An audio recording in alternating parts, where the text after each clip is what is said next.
እንዴ አሁንም የአርሲ ኦርቶዶክሳውያን ተገደሉ? ኧረ ይሄ ነገር መች ነው የሚያቆመው? በመድኃኒዓለም ቆይ ለዚህማ ቪዲዮ መስራት አለብኝ፣ ድምፅ መሆን አለብኝ። ቆይ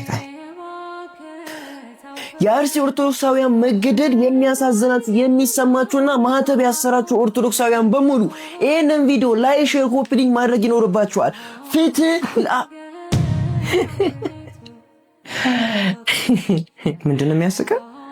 ዝናብ እየመታው ያለውን ሰው ጥላ ከማቀበል ወይም የሆነ ቦታ እንዲጠለል ከመናገር ይልቅ ዝናብ እየዘነበብህ ነው ብለህ መጮህ ለውጥ የሚያመጣ ይመስላል። ምንድነው የምታወራው? ሁለት ፍትህን የፈለግከው ከልብ ነው? አዎ ከልቤ ነው። እንዴ ወገኖች እኮ ናቸው። አዲ ወደ ማን ነው የምትጮኸው? እንዳንተ ፍትህ ወደ ተጠማ ወደ መሰሎች ነው ወይስ ወደ ፍትህ አምላክ? እሱማ እኮ ዝም ካለ ቆየ። ዝም ያለው በአንተ ኃጢአት፣ በእኔ በደል፣ በእኛ ክፋት ቢሆንስ? አንተ መጀመሪያ ከፈጣሪ ታርቃል?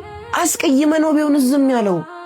እስኪ ቆይ አንተ እጅን ወደሱ ዘርግተህ ማረኝና ማራት፣ ይቅር ብለኸኝ ይቅር በላት፣ በእኔ በደል በእኔ ክፋት በተዋህዶ አታብዛ ጥፋት ብለህ ታርቀዋል? ንስሐ ገብታል ወይ?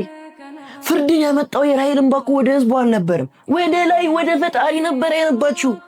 እንዴ እስከ ዛሬ ድረስ ካሜራ ደቀነን ብዙ ጮህን፣ ፕሮፋይል አደረገን፣ በየኮመንቱ በየላይቭ ስር እየገባን ፍትህ ፍትህ አለን። ምን አመጣን?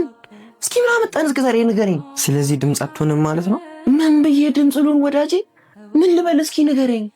ፍትህ ፍትህ ማለት ፍርድ ማምጣት ገዳይ ከወለደ፣ እልፍ ባልን ቁጥር እልፍ ብዙ ነፍሳት እንደ ሳር ካጨደ፣ ገዳዩን ቢታሰር በክብር ቁጭ ብሎ መንግስት ከቀለበው፣ የእኛም ከንቱ ጩኸት ከሳምንት በኋላ ንፋስ ከሰለበው፣ ለምን ልልፋ? ለምን ልጩ? ልቶ መናገሩን ይልቅ ለምን ዝም እንዳለ ለጠይቅ እግዚአብሔር አይሻልም? እናንተም ብትሆኑ በየኮመንቱ ስር በውስጥ እየመጣችሁ ለምንድን ነው ለአርሲ ኦርቶዶክሳውያን ድምፅ አይሆንኩም ምናምን አትበሉኝ። ድምፅ መሆኑ ማለት ወደ እሱ መጸለይ ነው። ሰው እኔም ጸልያለሁ፣ እናንተም ጸልዩ፣ ከፈጣሪ ታረቁ፣ ከዛ ምሕረቱን ያወርድልናል እሱ አይመስላችሁ? በዚህ አጋጣሚ ደግሞ ቅር ካላላችሁ ላስቸግራችሁ፣ ዳሽን ባንክ ያዘጋጁ የዳሽን ሱፐር አዋርድ ላይ መጠቀም ታውቃላችሁ። ስለዚህ ቮት ያላደረጋችሁ ሰዎች ፕሊስ ባዮ ላይ ባለው ሊንክ ገብታችሁ ቮት ማድረግ ትችላላችሁ። እንዴት የሚደረግ ያላወቃችሁ ደግሞ በዚህ ዩዘርኔም ቱቶሪያል ቪዲዮ አስቀምጬላችኋለሁ። አመሰግናለሁ።